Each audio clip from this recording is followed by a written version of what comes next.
नमस्कार, मैं हूं अमरीश कुमार। आज हम I2U2 के बारे में बात करेंगे।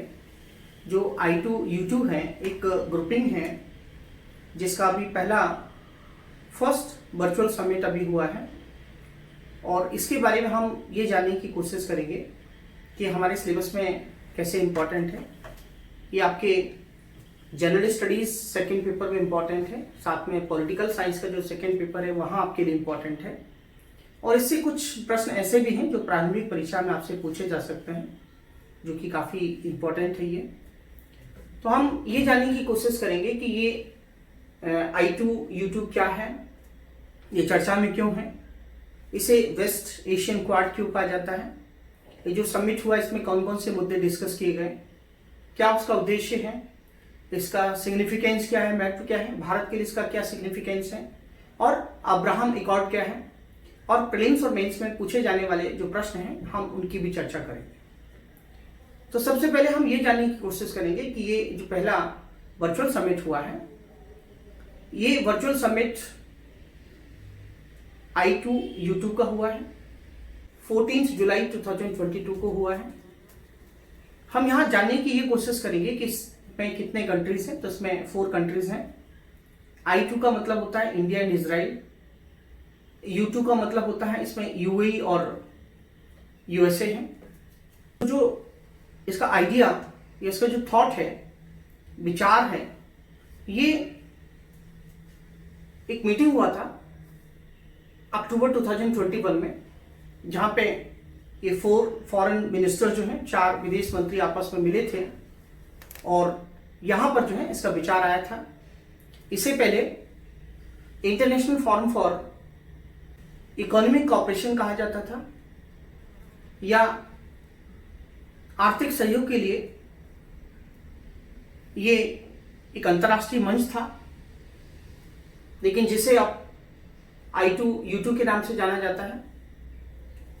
इस मीटिंग में कुछ एरियाज आइडेंटिफाई किए गए हैं कॉपरेशन के लिए, सहयोग के लिए, और वो एरियाज ऐसे हैं जहां पे एक जॉइंट इन्वेस्टमेंट होगा, एक संयुक्त निवेश होगा। ये जो 6 म्यूचुअली आइडेंटिफाइड एरियाज हैं, जिसमें वाटर है, एनर्जी है, ट्रांसपोर्टेशन है, स्पेस है, हेल्थ है और फूड सिक्योरिटी है। तो ये मैंने आपको 6 एरियाज बताए हैं जिस पर ये देश जो है इन पर जॉइंट इन्वेस्टमेंट करेंगे। इन 6 क्षेत्रों की पहचान की गई है। तो भारत जो है यहाँ पर फूड सिक्योरिटी में जो बातचीत हुई है या जिस जॉइंट स्टेटमेंट में जो चीज़ निकल के आई है, तो भारत में यहाँ पे फूड पार्क सेटअप किए जाएंगे या फूड कॉरिडोर बनाए जाएंगे भारत में, जिसमें UAE जो है वो फंड देगा, $2 बिलियन इन्वेस्टमेंट करेगा फूड सिक्योरिटी के लिए, और इजराइल इसमें अपनी टेक्नोलॉजी देगा, तकनीकी का सहयोग करेगा। USA का जो प्राइवेट सेक्टर है ये इसमें सहयोग करेगा, और इससे भारत को फायदा ये होगा कि भारत में फूड कॉरिडोर जो बनेंगे, इससे एम्प्लॉयमेंट जनरेट होगा, फार्मर्स की जो इनकम है जो बढ़ेगी, और हम अपने एग्रीकल्चर में जो क्लाइमेट स्मार्ट टेक्नोलॉजीज हैं उनका प्रयोग कर पाएंगे, और साथ साथ में भारत में जो फूड का जो वेस्टेज होता है वो इससे रुकेगा। फायदा ये है कि हम जो फूड सिक्योरिटी का, इनसिक्योरिटी का जो प्रॉब्लम है साउथ एशिया में और मिडिल ईस्ट में, उसको भी हम एड्रेस कर पाएंगे। जो अनाउंस किए गए हैं, एक MP में, मध्य प्रदेश में, गुजरात में है। वैसे तो ये पूरे अक्रॉस इंडिया है जहाँ पे ये सेटअप किए जाएंगे। दूसरा जो मुद्दा है यहाँ पर जो डिस्कस किया गया है वो क्लीन एनर्जी है, स्वच्छ ऊर्जा है। यहाँ पर जो एक हाइब्रिड मोड में हाइब्रिड रिन्यूएबल एनर्जी की बात की गई है कि हाइब्रिड रिन्यूएबल एनर्जी प्रोजेक्ट जो है वो द्वारका में सेटअप किया जाएगा। इसकी जो क्षमता होगी, जो सोलर कैपेसिटी होगी, बेंड एंड सोलर कैपेसिटी जो होगी वो 300 मेगावाट होगी, जिसमें 200 मेगावाट जो होगी वो विंड एनर्जी होगी और 100 मेगावाट जो होगी वो सोलर या सौर ऊर्जा होगी। और साथ में एक चीज़ मैं आपको बताना चाहूँगा कि ये complimented bye battery energy storage जिसकी बात की गई है। यहाँ पे US trade and development system agency जो है, राइट, वो इसको फंड कर रही है, जो कि 330 मिलियन यूएस डॉलर होगा। आप लोगों को पता होना चाहिए कि भारत का जो एक टारगेट है, एक गोल है कि भारत जो है 500 gigawatt non fossil fuel capacity जो है वो होल्ड करेगा 2030 तक। 2030 तक भारत का जो लक्ष्य है, टारगेट है, वो नॉन फॉसिल फ्यूल कैपेसिटी जो है 2030 तक धारण करेगा या अचीव करेगा इस गोल को। तो इस दिशा में ये बहुत इंपॉर्टेंट कह सकते हैं स्टेप है, प्रयास है। और भारत ये चाहता है कि भारत जो है इस क्षेत्र में एक ग्लोबल सप्लाई चेन का एक हिस्सा बने। जैसे कि आप लोगों को पता होगा कि हमारे प्रधानमंत्री जी ने एक one sun one world one grid की बात की है। एक सूर्य, एक दुनिया और एक ग्रिड। इसका मतलब ये है कि जो ट्रॉपिक ऑफ कैंसर, ट्रॉपिक और कैप्रिकॉर्न के बीच में, कर्क रेखा और मकर रेखा के बीच में रहने वाले जो कंट्रीज हैं, इनमें हमेशा सूर्य का प्रकाश आता है। इससे एक ऐसा ग्रिड बनाया जाए जिससे पूरी दुनिया को जो है हम एक क्लीन एनर्जी सप्लाई कर सकें। ऐसा हमारे प्रधानमंत्री जी का कह सकते हैं कि इसको कई बार जो है डिफरेंट प्लेटफॉर्म पे जो है इसकी बात की है हमारे प्रधानमंत्री जी ने। अब यहाँ पे मैं एक और इम्पोर्टेंट बात आपके साथ शेयर करूंगा जो कि आपके प्रीलिम्स के लिए काफी इंपॉर्टेंट है। The agriculture innovation mission for climate initiative. ये क्या है? ये जो है एक ऐसा इनिशिएटिव है जिसमें एग्रीकल्चर इनोवेशन मिशन है। ये इसमें इस तरीके के स्टेप्स, क्योंकि आज एग्रीकल्चर को क्लाइमेट चेंज, ग्लोबल वार्मिंग जो फेस कर रहा है, इससे हमारी प्रोडक्टिविटी जो है वो कम हो रही है। तो यहाँ पर इसका जो गोल है, इसका जो उद्देश्य है, ऑब्जेक्ट है, वो ये है कि more rapid and transformative climate action in the agriculture sector is a joint initiative by the United States and the UAE। ये जो द एग्रीकल्चर इनोवेशन मिशन है, इसके बारे में आपको जानना चाहिए, प्रीलिम्स के लिए काफी इंपॉर्टेंट है। एक जॉइंट इनिशिएटिव है यूएई का और यूएस का। इसका उद्देश्य ये है कि जो क्लाइमेट चेंज की जो आज प्रॉब्लम है, ग्लोबल वार्मिंग का जो प्रॉब्लम है, हंगर का जो प्रॉब्लम है, उसको कैसे एड्रेस किया जा सके एग्रीकल्चर इनोवेशन मिशन के द्वारा। और इसमें हम पार्टिसिपेट कर सकते हैं। इसका जो पार्टिसिपेशन है इसमें वॉलेंट्री है। तो इस तरीके से इस मिशन के बारे में आपको पता होना चाहिए।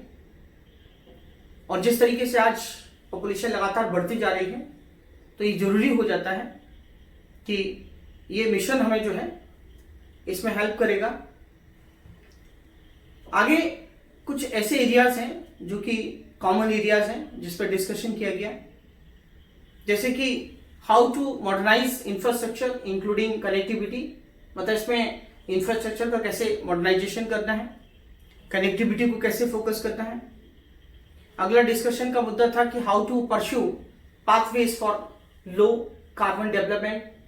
मतलब उद्योगों के लिए कम कार्बन विकास के रास्ते कैसे तलाशे जाएं।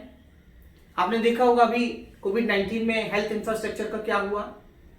तो यहाँ पे एरियाज ऑफ पब्लिक हेल्थ, इस पर भी बातचीत हुई है। कैसे सॉल्यूशन फॉर वेस्ट ट्रीटमेंट कैसे किया जाए, उस पर भी बातचीत हुई है। फिनटेक सेक्टर पे भी बातचीत हुई है।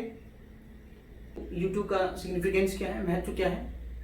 तो जैसे कि आपको पता है, मैंने बताया है कि 6 एरियाज जो आइडेंटिफाई किए गए हैं, उसमें इन्वेस्टमेंट, एक जॉइंट इन्वेस्टमेंट होगा। फूड सिक्योरिटी जो क्राइसिस है उससे हम बाहर निकलेंगे। कनेक्टिविटी की बात की गई है इसमें। मार्केट का बेनिफिट होगा भारत को। भारत के लिए सबसे इंपॉर्टेंट बात है कि हम सोशल और पॉलिटिकल अलायंस जो है, सामाजिक और राजनीतिक जो गठबंधन है, उनको बनाने में मदद मिलेगी। हम बात करते हैं अब्राहम समझौते की बात करते हैं। ये काफी महत्वपूर्ण है आपके एग्जाम के लिए। जैसे कि आपको पता होगा कि इसराइल के और अरब स्टेट जो हैं उनके रिलेशंस काफी टेंस रहे हैं, तनावपूर्ण रहे हैं, लेकिन यूएसए की मध्यस्थता के चलते, यूएस के हेल्प के द्वारा ये अब्राहम अकॉर्ड किया गया। पहला अब्राहम अकॉर्ड जो किया गया था, समझौता किया गया था, इजिप्ट 1979 इजिप्ट के साथ किया गया था। दूसरा अब्राहम अकॉर्ड जॉर्डन के साथ किया गया था 1994 में। और तीसरा अब्राहम अकॉर्ड जो है ये यूएई के साथ किया गया, बहरीन के साथ भी किया गया है। तो देखिए अब्राहम अकॉर्ड में कुल मिला के क्या इसका मतलब क्या है, ये एक ऐसा समझौता है जिसमें इजराइल के अरब स्टेट के साथ जो रिलेशन नॉर्मलाइज हुए हैं, उनको मैत्रीपूर्ण संबंध स्थापित हुए, इसके द्वारा संबंध सामान्य हुए हैं, ये मैं आपको कहना चाहता हूं। तो अब्राहम अकॉर्ड का समझौता का महत्व क्या है कि इजराइल के अरब स्टेट्स के साथ जो रिलेशन हुए हैं वो नॉर्मलाइज हुए हैं, ये इसका मुख्य उद्देश्य है। तो देखिए जहां इजराइल और यूएई एक प्लेटफॉर्म पे आए हैं, क्यों आए हैं? बिकॉज अब्राहम अकॉर्ड पहले हो चुका है। अगर अब्राहम अकॉर्ड पहले नहीं होता तो आज I2 और U2 कैसे होता? तो ये समझने की जरूरत है। तो कहीं ना कहीं दुनिया बदल रही है, रिलेशन चेंज हो रहे हैं। भारत के बारे में मैंने आपको बात बताई कि भारत को कैसे इसका फायदा होगा। भारत वेस्टर्न कंट्रीज के साथ, वेस्ट एशियन कंट्रीज के साथ भारत जुड़ेगा। भारत की जो पीस और ट्रेड है, रीजनल जो पीस है और ट्रेड है, उसको बढ़ावा मिलेगा। हम मिलके जो है एक प्रॉस्पेरिटी की तरफ जा रहे हैं। हमारे कॉमन एरियाज हैं, हमारी एनर्जी सिक्योरिटी है। जो इस एरिया में, वेस्ट एशिया में बहुत सारे डायस्पोरा रहते हैं, जो कि भारत के लिए काफ़ी इंपॉर्टेंट है। इससे निष्कर्ष ये निकल के आता है कि आज छोटे छोटे जो संगठन है, ऑर्गेनाइजेशन है, 2-3 देशों का समूह बनाने का आजकल जो ट्रेंड चल पड़ा है, ये बहुत नया है, एक नई प्रवृत्ति हम देख सकते हैं। तो इस तरीके से I2 U2 के बारे में जो मैंने आपको बताया, इसमें आपसे अब्राहम अकॉर्ड में क्वेश्चन पूछा जा सकता है प्रीलिम्स एग्जामिनेशन में। I2 U2 क्या है, इससे आपसे प्रश्न पूछा जा सकता है। मुख्य परीक्षा में पूछा जा सकता है कि I2 U2 क्या है, वेस्टर्न क्वाड इसे क्यों कहते हैं, साथ में इसके ऑब्जेक्ट्स क्या हैं, और किस तरीके से जो है भारत की इसमें भूमिका क्या है, कि भारत का रोल क्या है। इस प्रकार से जो है इससे प्रश्न पूछा जाएगा। निश्चित रूप से आपको ये टॉपिक मेरे द्वारा पढ़ाया गया आपको समझ में आया होगा। नए विषय के साथ हम फिर से आपके साथ हाजिर होंगे। आप पढ़ते रहिए। तब तक के लिए धन्यवाद। जय हिंद।